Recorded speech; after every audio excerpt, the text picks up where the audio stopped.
You could be the best architect in the world, but if you're not great at marketing and branding, nobody knows of your existence. When they know what they want, and they want to get there very quickly. I think with many architects, they've been groomed in such a way to be very design focused. So they explain a narrative that is design centered rather than, okay, it's not client centered. What do the client benefit from this? Hello and welcome to the Business of Architecture. I'm your host, Rion Willard, and today I have the pleasure of speaking with Joseph Aniedu, a seasoned architect with extensive experience across a range of project types and procurement methods. Joseph has led both internal and external design teams in the successful delivery of complex multidisciplinary projects spanning residential, hospitality, and mixed-use sectors. With a remarkable portfolio that includes award-winning healthcare and hospitality projects in the UK, Joseph's work has contributed to projects totaling nearly £1 billion in value. His tenure as a senior architect for major clients has refined his approach to balancing the critical demands of quality, time, cost, and resource management in each project. An advocate for collaborative problem solving, Joseph works seamlessly with design teams, main contractors, specialist subcontractors, and suppliers, ensuring strategic and detail-orientated solutions for every project. His passion for building information modeling, BIM, underlines his dedication to enhancing workflow and efficiency across all RIBA stages, ensuring smoother and more effective project delivery from start to finish. So, in today's episode, we will be discussing growth in the healthcare sector in the UK. We'll look at leadership and strategic vision in an organization and how best to develop that. And we'll also look at some of the strategies for client acquisition that Joseph and his team have employed. So sit back, relax, and enjoy Joseph Aniedu. This episode is sponsored by Smart Practice, Business of Architecture's flagship program to help you structure your firm for freedom, fulfillment, and financial profit. If you want access for our free training on how to do this, please visit smartpracticemethod.com. Or if you want to speak directly to one of our advisors about how he might be able to help you, please follow the link in the information. Joseph, welcome to the Business of Architecture. How are you? Hello, Rion. Absolute pleasure to be here. You got me blushing, which is always a good sign. Good stuff. Good stuff. So you are the founder and principal of Argo Associates. You guys have got an amazing portfolio of luxury homes. I know you're doing a bit of healthcare now as well. Quite a bit of it. This has become a new sector that you guys have been moving into. Amazing portfolio of beautiful homes right across the UK, mainly in London. And I love your website. Your website's a very thoughtful piece of marketing collateral. Like there's been some marketing thought put into it. It's not your classic architecture website. And you've actually kind of, I think that's one of the things that we can talk about is that you've clearly got a lot more skill in communication and communicating to target demographic clients and understanding client experience than we're used to seeing with a lot of architectural websites, and obviously that's going to be a big part of your growth and your success. So why don't we start off with how did it all start? How did it all start?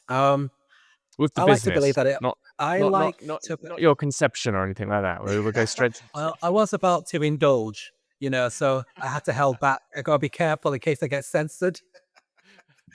But would you believe it?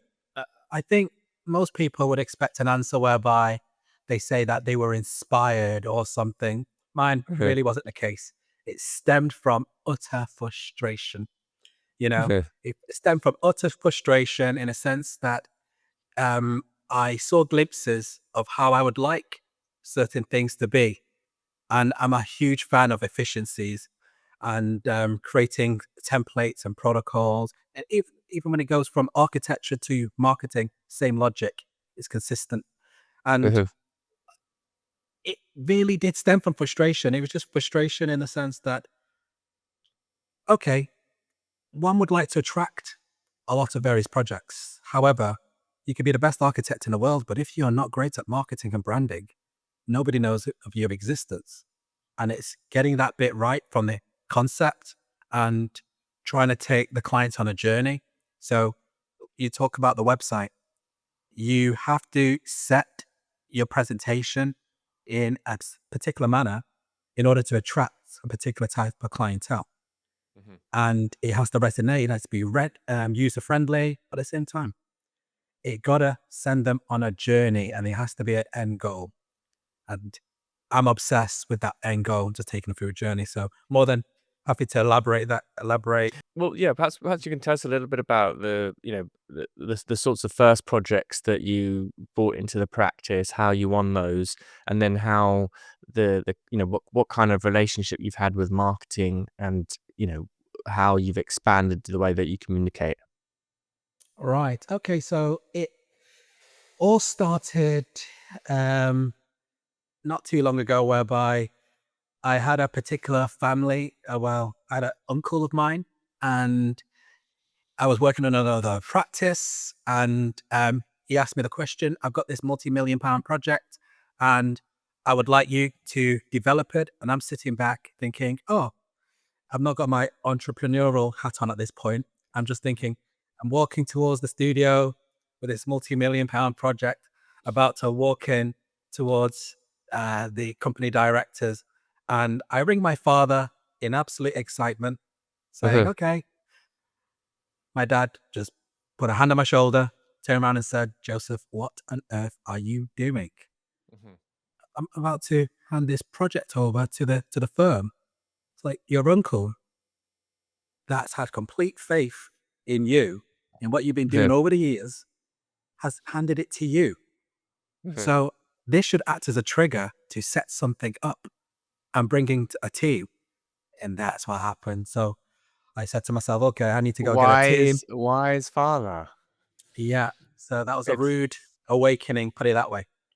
A very Is your rude dad awakening. your dad a business person as well? Yeah, he is. He's a property developer. So he's a property developer, and but again, this story stems from frustration of countless summer holidays on construction sites, watching Okay. everything go wrong and wondering why. Where's the order? Where's the coordination? You know, Mhm, I'm tired of this. And then obviously from that moment, when working in the summer holidays with him, I started to put things into order. So I get mhm, a better understanding. The same way I put packages together in architecture, I start to apply this in construction in regards to creating a streamlined way of doing it. And mhm, in a way, saying no to a lot of things that just didn't make sense. And I stuck to a rule of a 3 point rule, whereby if it went, if it was a process that was more complex than more than 3 steps, I would void it. It can't make sense. So mhm. I kind of just stuck to it, and in a way, I it allowed me to test certain ways of doing things, but fail only twice rather than continuously failing. So the first project that you had in a multi-million pounds scheme. That's What was that like, taking that on and not bringing it into the practice? Why were you thinking about bringing it into the practice that you were currently working I at? was purely naive. Mhm, I didn't understand. It was the first time that, in a way, I had something land on my lap, you know, mhm, and I didn't really know how to position myself. But once I saw the first payment come through, mhm, and I said to myself, okay, this is enough to keep me going for a couple of months. And this is enough for me to bring in a team. mhm, How long can this team last on this mhm, project? So I brought in a team together, and I said to them, you know what? Um, I will make you a promise. If you guys come, I will spend all my time learning how to do marketing, branding, and all of these type of things in order to win more projects along the line. mhm, And we will use this project to, keep you guys going. So in a way, I wasn't making anything. I wasn't mhm, making anything, and I realized that my biggest priority was just to keep this going. That was it. It stemmed from, I'm just going to keep it alive, and then whilst it's alive, we'll attract more and more. mhm, And then I kept on using the magic number 3, in a sense where for every 3 projects that we got, I employed a new person. mhm. Wow. So it made it sustainable for me. Yeah. And I just kept on doing it like that. And then splitting up the week in a particular way as well.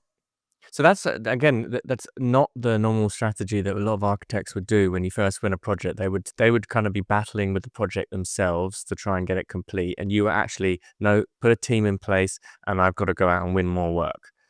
It's not sustainable. You got to work on the business, not in the business. So Yeah. I'm a huge advocate for that. So looking at, in fact, I was looking at other companies, not architecture practices, but Hmm. mainly like Apple and other products, various other companies, right? And I was looking at how they would grow in a sustainable manner.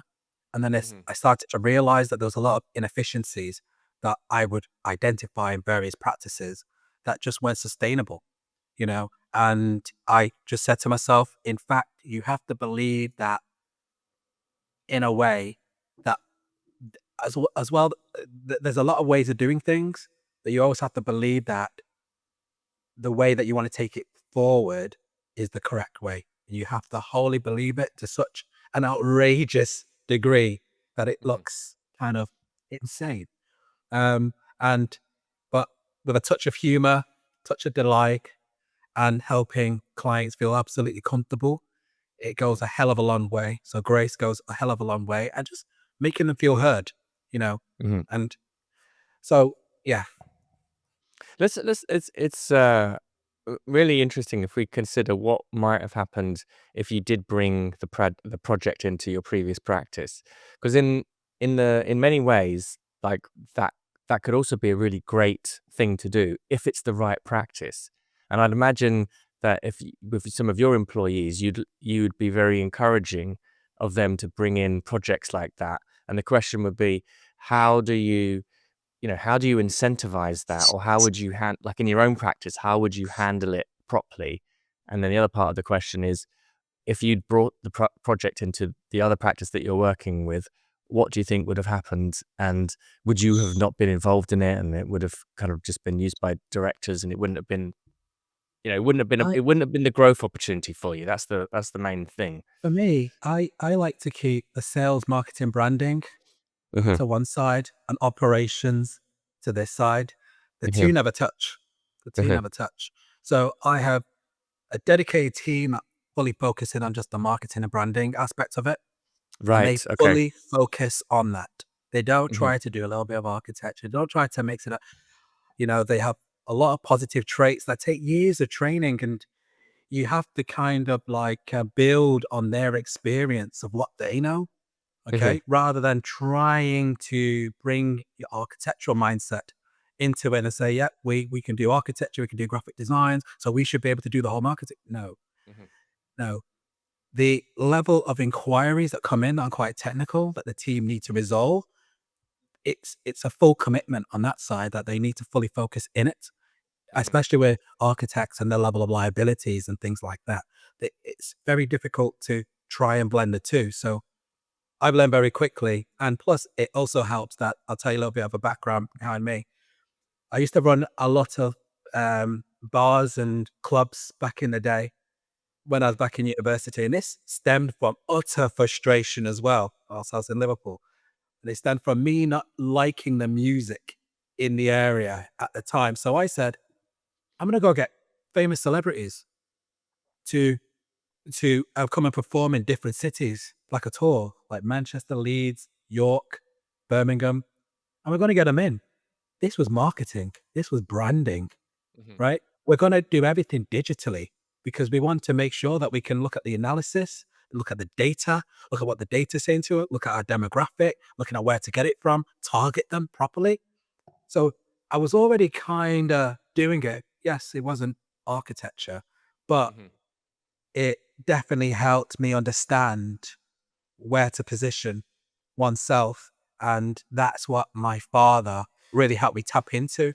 And he Hmm. just said to me, Joseph, how are you able to do, events with 2,000 people per each event in different cities at different times? And you're telling me that you can't run this. I think you're missing something.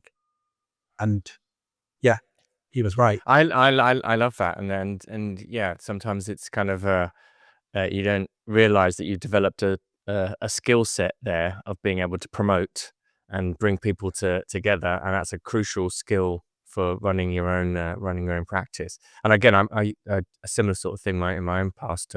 We used to run club nights in London, live music, and there's a whole lot of skill sets that get developed there of promotion and connecting and bringing people together and selling your tickets and just having a kind of awareness that, even though at the time it wasn't thought of as I wasn't necessarily thinking like it as a business. It was just to get people in, and we had a band and all Exactly. that sort of stuff. But it's, It's like, that yeah, it's exactly what you're talking about in terms of bringing in it's a projects. So transferable skill, especially if you're a bid winner. It's a mhm, transferable skill because when it comes to prospecting, kind of when you're winning a client or when they're about to lose. And there's a bit of psychology with it, which is very important. And getting this understanding with this psychology of how to position yourself, knowing when to mhm, press a deal and when to just hold fire, listen, digest, improve the communication channels, especially when you're dealing with a lot of stakeholders. When actually, mhm, you know, when you look at the architecture profession, sometimes it's very head down, crack on type of attitude, whereby when it comes to actually winning projects, is understanding and communication, sitting in a room, understanding different end users and coming to a solution. And a solution might not always be architectural. It might just be better streamlined production or coordination. And it's just there's various ways of skinning a cat, but I think communication and positioning is very key, and it's a mhm, transferable skill. So especially if you're dealing with a lot of people with different venues and things like that, and you've got different members of staff in different areas of the UK, but you're the gatekeeper. You're the gatekeeper, and mhm. you know. What does your business look like then inside? So you described quite nicely there that it's unlikely. And what I'm hearing is it would be unlikely that a team member would bring a project in because you've got a very solid pipeline and you've got specialists who are working on bringing in projects. So it would be just an unlikely situation that you would need anyone to be going out and bringing in work. Um, so how is the team structured? How big is the office? Like, what does the marketing team look like? And how did you build the marketing and sales team? So at first, it started off with just myself, Mhm, and then I realized that I had to imagine the roles that I would require. So by the time I was in a position to put various individuals in those positions, that they could literally start taking templates and running with it.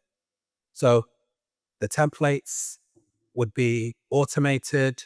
And all of a sudden, now we're even looking at aspects to do with AI and stuff like that, just automating everything. But in my eyes, you have members of staff, and unfortunately, they come and go. They do. They come and go. So you kind of have to future proof your business in order mhm, for that. Because if you put too much reliance on a particular individual that brought it in, they wouldn't have time to do architecture. It's mhm, a full time job trying to like bring people in. Okay. mhm, And one thing that I notice over time, you may become more outdated with some of the softwares, the the various level of data that comes in, so you need regular CPDs, but not just that. But in regards to the software, they're always changing. mhm, They're always evolving. The skill sets are ever evolving. And the older you become, the more senior position you become, where it's more likely that you be leading more coordination rather than hands mhm, on the ground. So it's almost like you have to create like a systematic approach. Oh, this is what would happen if somebody was coming at this level, then this level, and then this level, and then this level. And these are the tasks that'll be delegated. There are plenty of tasks that can be delegated that are architectural, but require a senior member of the team or a junior member of the team. And it's mhm, just getting that hybrid and just getting that mixture right. So, such a way that it's sustainable, efficient, streamlined, you know, and it's all about that bottom line, making sure that it's cost effective as well, where there's no dependency on any one individual. So we're not mhm, pigeonholing a particular individual and say, you just do technical design, you do planning applications. We don't do that. Everybody got to learn. from stage 0 all the way up to stage 5. Everyone. And if you start a project, you will move the project through to finish the project. So it's building on your own development. Okay. And this works in a way because all of a sudden, every member of the team is being lifted up, lifted up, lifted up, and lifted up and lifted up, rather than just put in a silo working on a particular aspect. And what if you can't bring in work due to a recession and that type of work isn't currently available? What do? You don't want to make redundancies. So you need them to have as many feathers in their hat as possible so that you can improve their own development so they become useful. So kind of the traditional approach of like kind of maturing architects in the practice has worked quite well, as opposed to like putting people into silos. Here you're doing production work, you're doing planning work, and you kind of get a much more kind of more well-rounded team member. So that idea that I mentioned of the magic number 3, each of them are working on at least minimum 3 projects, and each of those projects are going to be at different stages. So by default, they learn the different stages because different projects will be at different stages. And the way we split up the week as well is very critical. So we had standard packages and we have priority packages. The level of work is the same, but we bill the clients differently. If they want a priority package, it'll be done faster. If they want a standard package, it'll be done to the standard time. Yep. Great. So tell us a little bit about that's the production team. Tell us a little bit about the scale of the firm, and then the marketing and sales team, and how you built that up, and who's involved. Okay, so with the I would say the administrative part of the team, I'd say that there's only like 3 of us, in regards to that. So we create a process, we put protocols, and then we automate. You get them automated. Okay, so there's plenty of things whereby you can attract various clients by positioning on various aspects online. And then as they come in, what is their journey through the website? Do you want them to be pre-qualifying themselves before they become a client? You want them to be making bookings on their own by pre-qualifying themselves. So by the time any senior of the member of the team sits down with them, they've already made their mind up. They're already 90% over. The member of the team that jumps into that last meeting that's already been scheduled is like a mascot. They're just there, the decoration. The client's already ready to sign. Does that make sense? So, yeah. And I really wanted to move away from having to bid for projects. I wanted to create like an approach whereby people are actively seeking us, and then we are putting together our fee proposals accordingly. We're not just sending out bids, because we don't like to rely on like referrals or even repeat work. It's all about how many new leads we can get and how many can we churn out. And then our prices go up if say, for example, our demand goes up. So we've only got a limited amount of team. So that's how I would. So in order to force me indirectly to consider how to increase our fees, I just say by default, biannually, our fees go up. And that works in relation to inflation and market rates as well. So automatically, it only goes up incrementally, so I'm not having to think about it and get emotional about it. I say to myself, members of the team, they need promotions. The standard of living is increasing. There's so many things to take into consideration. So these things are going up. So how come your fees are not going up? And in fact, you're becoming more renowned in your area, that more clients look to seek you. So I turn around and I always make sure our offers are always time sensitive and say, okay, we got a limited amount of slots. However, if you're to agree within this week, that we would put you as a priority in order to take on your project, but you need to sign by Monday. If you do not sign by Monday, unfortunately, your slot will go to the next person down the pyramid. And love it. I cannot guarantee the price that we initially gave you will be the same as the one we offer again. So what does this make? It creates a sense of urgency. I love it. Okay. Great. So people get their slot with you. You send a proposal, or you kind of put out what your fees are going to be, or what the investment's going to be. They've got a clock starts ticking basically for them to make a decision, and if they don't make that decision, then they'll have to start the process again, or the fee might go up. Very So good. I like that. That's a very nice um, kind of marketing move that creates that sense of urgency, and it's good leadership because it just helps the client make a decision, and that's it part of. does. I think that's part of the role of the architect is to be a leader in making sure that the client is making decisions effectively. And sometimes the way to help people make decisions effectively is put a deadline on it with a bit of a penalty. Well, put it this way. If you're not ready to have those candid conversations, be well prepared to say to a member of staff, sorry, we've not got enough work for you. We're going to have to let you go. Be prepared to look them in the eye and say, they've been here for years and you're going to be ready to let them go because you didn't create a system that wasn't sustainable, you know? So So, that's a nice kind of little mechanism there. What about the kind of broader lead funnel or visibility and attracting people? I know that you're pretty savvy with your digital marketing and communications online. What sorts of things do you have in place, and have you found works really well? Just being able to draw a broad pull of clients in, and particularly in some of the most competitive bits of the UK with the kind of work that you're doing. so, a while ago, we started working on a nursery. And during this project, we were working with a lot of sensory colors. And at that point, we started to realize there were certain color palettes that people resonate with, that they remember you for, like a brand. Okay.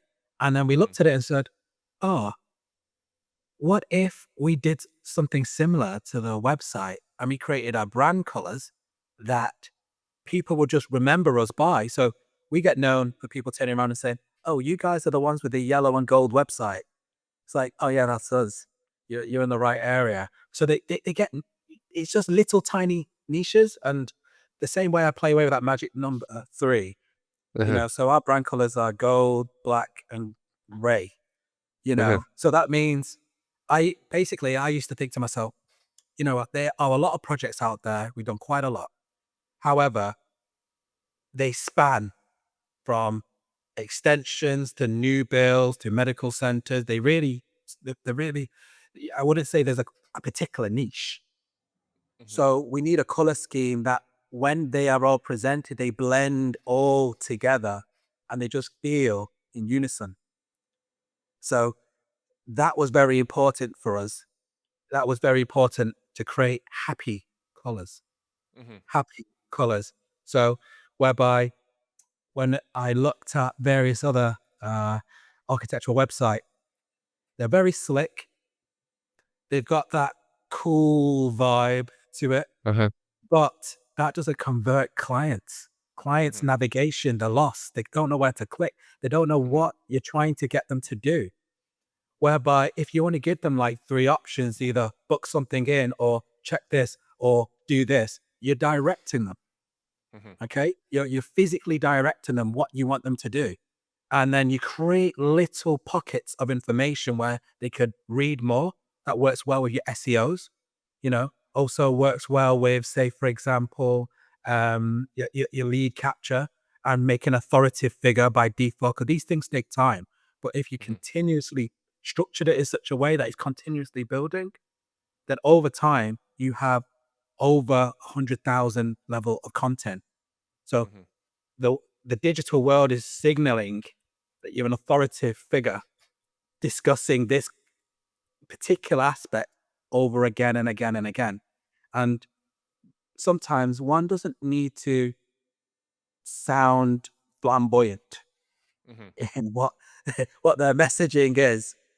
They just need to keep on saying the same thing again and again and again, in 100 different ways, but the same thing. Yeah. So it's a very clear, yeah. So it's a clear sort of message. We sometimes call this the resonant refrain. Right? It's the message, the rallying cry that you're kind of repeating again and again and again, and making sure that it's very visible. So we've got the website. It's been optimized in terms of being able to be found online. I'm presuming then by what you're saying. is that it's kind of, it's well interconnected with other articles, and its SEO has been kind of optimized. And then you mentioned the word there, lead capture. What does that mean for you guys in terms of this marketing funnel? So, like, in relation to lead capture, the content that you should be dispelling every day, should be engineered in a way to create interest. It's not to always, say, for example, get people to action. It's to remind them of what you do and who you are.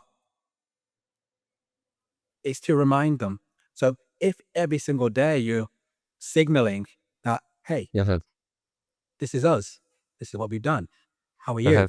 Hey, again. You realize that you end up, they might not be ready today. If you kept Uh-huh. on doing that over 3 or 4 months, when they are ready, psychologically, they remember you because you've been so consistent.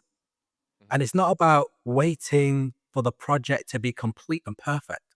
Often, we take a lot of images of projects whilst it's in the middle of construction and show a journey in our carousels. So we don't have to always think about completing it. I tell the team, take the images. They don't even need to be the perfect image. They don't even need to be the perfect shot, like the perfect ace frame, like center image, elevation. It's, we don't even bother with that. It's like, take what you've got, present it. It's all part of the development history of the project. The final version will be the final version when we get there, but let's take them on a journey. And often it acts as an icebreaker when you're dealing with prospective clients. They turn around and say, oh, I really like this project that you've done, and I can see that you started here and you started developed, and it suddenly looked like that's a great conversation breaker, and they're all one step away from picking you, and you're not going through no tender process at the same time, So those are the type of projects that we like, and I am very particular. We've got various, say, for example, high projects, medium projects, and affordable projects. And some of our medium projects, I looked at how much the fee was. And I looked at some of the smaller projects, and some of the 3 smaller projects would sometimes equate to one medium project, but you'd get less headache, it'd be streamlined, and the team are happier. So we started looking at that as well, thinking, actually, I know this, the sometimes with a lot of architects and designers, there's a certain level of ego that goes into it. When we first started, I literally dropped all of that. So the main thing is we just have to be able to win work, and over time, bigger projects will come, which is what's been happening now. Okay, so but that little maths test in regards to, okay, this is a residential luxury home, but 3 luxury homes equates to 1 commercial project. Which one do you want to do? We'd close these 3 faster than that one, and it makes it a lot easier. So a lot of this was something that was in occurrence in many situations. That's interesting as well, because often, I mean, you kind of need you need a mix, right? You have the big projects in the practice, which can carry you on for maybe a few years, and then there's the sort of the space in between the big projects, which often needs to have something. Have you found that there's a point where there are projects which are too small to be efficient, or what do you say no to? Oh, we say no more than we say yes. I'll give you a little situation, right? So, say for example, you look at London, you look at the city centre, then you look at one of the radials out of London, like towards Surrey. Where do a lot of company directors live? They live on the outskirts. So, if you go design their mansion and then they have an office or a studio in the city, they're going to go ask you to do their commercial spaces. You've just, you've not bidded for that project. You've just done a very good job on their luxury home. And then after that, you're just doing all of their various offices. So by positioning yourself in the right location from the jump, right? Rather than trying to go directly bidding, we're just having a cup of tea, Mhm. sitting there on site while we're already doing his or her luxury mansion. And they happen to And tell you about all these office fit outs that they've got, or the commercial so I buildings, and try you're my like, yeah, I try my best not to go to any of these networking conventions. I'm mhm, just like, I'm not doing it. If I have to create a business whereby I have to physically be there, then there's a problem. mhm, It has to be able to work without me being present. mhm. In fact, So it what has to be designed in such a way that you're almost trying to retire. You know, that's the type of mantra that I have. and so for you, what are the kinds of clients where you know it's not a fit, it's not gonna work? And at what point do you kind of know that? Or have you found that hasn't been the case? Just be okay to say no. We see certain projects whereby the pre-qualification questionnaires that they will go through before they even book it in. As soon as they say they've got this much of a budget and this is the aspiration, it won't even get through to us. It'll just be a Mhm. polite automatic response. Sorry, Right, so it's disqualified to really early disqualified. on. Very early on disqualified. Yeah, but that qualification can be updated depending what season you're at. So if it's in a Mhm, recession, things are difficult, you can lower the threshold in order to accommodate that to see the team through. And then mhm, as soon as it gets too busy, you increase the threshold.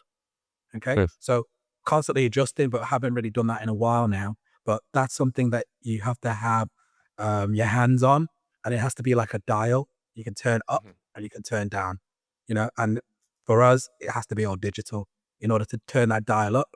Hence why we don't rely on anything to do with referrals or repeat work or anything like that, because you, you can't control that, if that makes mhm. sense.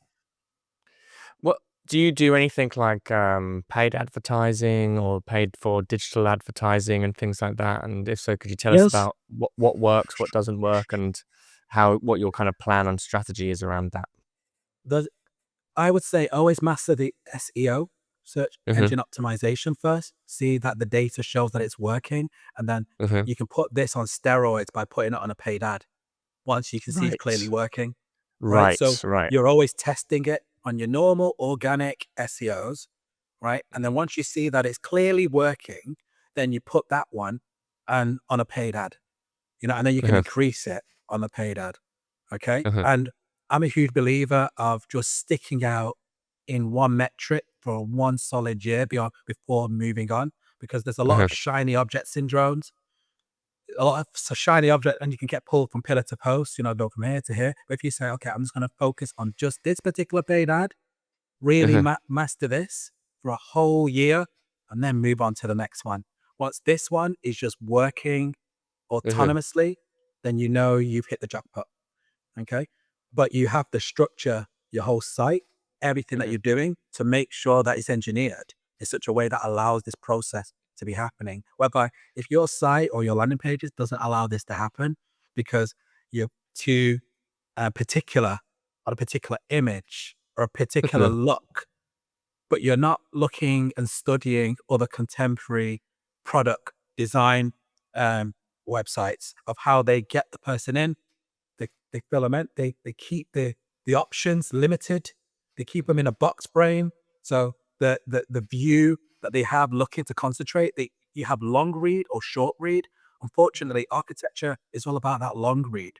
It's all about that long read because anybody that wants to spend quite a lot of money on a project, they're not just going to just quickly jump onto it.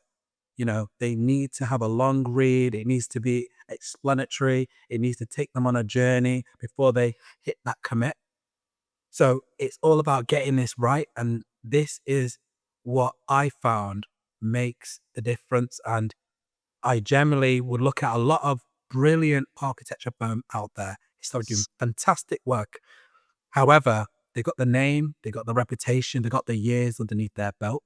So in a way, if you're newly starting, you can't compete like that. mhm. You have to find a new way to compete and find a way and think to yourself, okay, what are they not willing to do? And what are Yeah. we willing to do?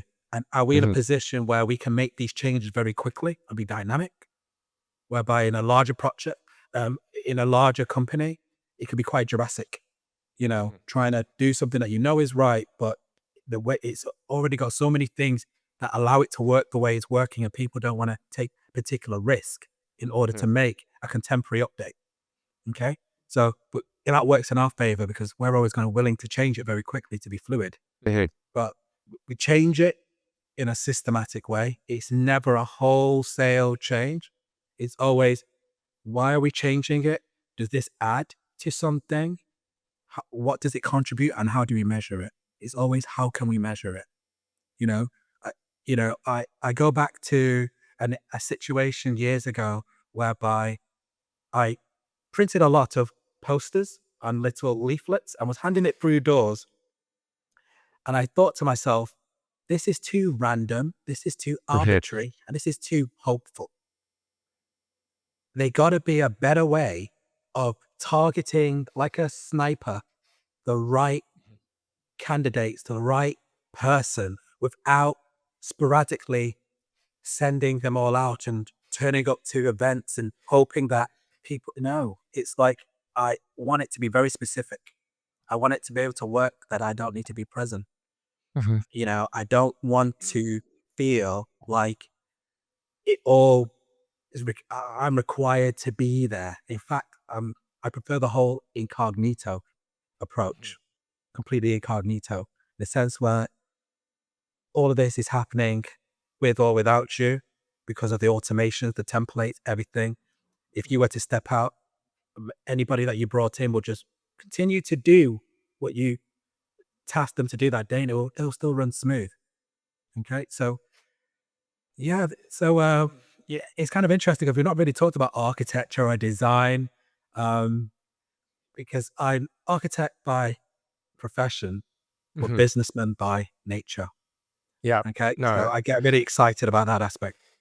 No, and it's fascinating to kind of pick apart here of the sort of mechanisms that are working in terms of bringing in new work and how you're utilizing digital marketing strategies to pinpoint and target clients, because it's quite interesting.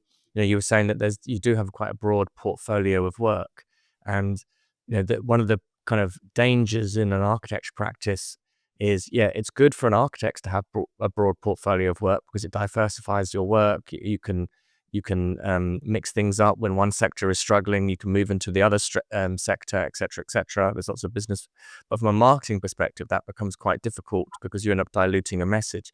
But I'm assuming here that you're using, very targeted um, marketing campaigns, and you're at any one time, like one ad is very specific and very focused towards, luxury houses in Croydon or luxury houses in Surrey or luxury houses in wherever it is. And that you actually, you're targeting people with a geography, um, and there's a particular pain points and then that pulls them into the ecosystem. Then then what happens? Do you use things like lead magnets where they might download a brochure and then now they're in an email campaign with you? Don't do it. Nothing like that. So yeah, we don't do any brochures. Or any form of lead magnet, so like a value proposition, project planning pack or something like that. I Or sit back and I think, actually, the Mm. only thing that we need to do is trigger a conversation. Okay. We trigger a conversation, and once that conversation is started, but you can start a So, conversation with automation and get them to pre-qualify themselves. mhm, So it's all about having that conversation. Some people, I used to believe, okay, that we need to get a particular type of messaging to allow us to get this type of residential, this type of commercial project. No, mhm, actually, doesn't matter. I just want to have a conversation. mhm, As long as I can have that conversation, there's the mhm, opportunity to see what we can do for you. mhm, Okay. Rather than being caught up in I'll give you an example. Like, say, for example, you're looking at another company, like a product company like Apple or something. You know that they want a phone. They mhm, got different variations of that one phone. But actually, You only know the variation that they really want by triggering that conversation. Mhm. Then you have the option in that conversation to see what type of upgrades they can do. They can either have this package, standard package, medium package, high package, and it can go through residential, commercial, education. Doesn't matter. Yes. What do you want? You want to have that conversation or trigger like an online session or something because your time is valuable. So even if you're putting in just half an hour time, and then you're making sure that these different times for opportunity to talk to senior members of the team at certain allocated times in the day so that they can still concentrate on the main architecture of the work, but then they can also take part in these online meetings at particular times in the day, Mhm. then you've hit something. That means that somebody's always available to have that chat. Mhm. Got it. So you're going straight in for the offer, if you like, is a 30-minute discovery call of some description or a If it's stupid whatever. simple, that's what I believe. Keep it, Got it. do not overcomplicate a system because Mhm. by overcomplicating it, you create resistance. Mhm. You create stumbling blocks. So when I'm looking at the pre-qualification, I'm looking at the intake and the drop off. At what point did they drop off? I'm thinking, Mhm. actually, see that questionnaire? Can we reduce it? What happens if we reduce it? Because maybe they might feel a bit lethargic because they're going through. So you have to get the pre-qualification aspect perfect. Mhm. So it's enough because think about it. A lot of these affluent clients, they're very time poor. They don't have too much time in a day to go through extensive qualifying. When they know what they want, they know what they want, and they want to get there very quickly. So Mhm. if the questions that are asked are very particular, you get to Mhm. that answer very quickly, right? And it goes Mhm. the same way we do that is the same way when we do like coordination with projects. The more you get resolved this aspect in between the coordination, the faster you get to the answer. So what are their clients? What are they searching for them to find you then? Yeah, like how that's why I want to get the sense of like somebody goes online, one of your clients, they're searching on the internet, they either see your advert, right? So then you've either been very specific in how you've targeted them, or they're using SEO, so they're online and they're searching something, and whether it's geographic or you know I would what. always, the messaging that we'd always do is don't try to show off what the architect is doing. Look Mhm. to see what they need Mhm. because clients, they're very specific and it has to be all about them. So sometimes when I see various architecture practice, it's talking about this flamboyant design they did, the lighting that comes into it, they're describing it in a very particular way. Where for us, we kind of go about it in layman terms. We kind of do it with a little bit of touch of British humor. We kind of make it comical at times, like what are the 5 disastrous pitfalls that landowners have during, acquisition of a site? Horror. So you're creating these alarm bells of like horror, and they're like, "Oh, what I've is that?" seen. Rather than saying something like, "Our beautiful riverside accommodation has exquisite views." Okay, what do you want the client to do with that? That's somebody else's project. So Yep. you almost have to take because I think with many architects, they've been groomed in such a way to be very design focused. So they Mhm. explain a narrative that is design centered rather than, okay, it's not client centered. What do the client benefit from this? Is this something that keeps the client up at night? Why should they dispatch money and put it on your lap? Mhm. What makes you different? And when you ask that question, what makes you different? It's not about what makes you different in regards to design. You almost have to step back a bit and say, if, say, for example, this application doesn't go through, what are you willing to do to mitigate that? Okay. So you're integrating your objection handling into your messaging. You know, you are implementing your objection handling into your messaging and you're creating alarm.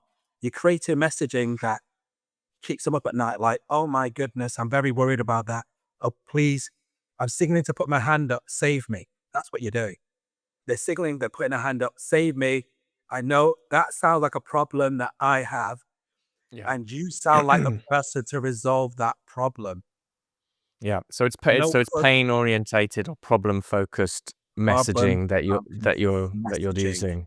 not Brilliant. design centered, because it's great and it looks very nice Mhm. and scintillating when you look at it. You know, architects are great for this, but I think taking a taking something out of the hymn book of various other professionals out there and other consultancies, you see the way they position and they start taking little slices out of architecture because Mhm. they can answer these problems. They say, you have a problem and I think we can resolve that problem. When are Yeah. you available? Actually, you're not really saying when are you available.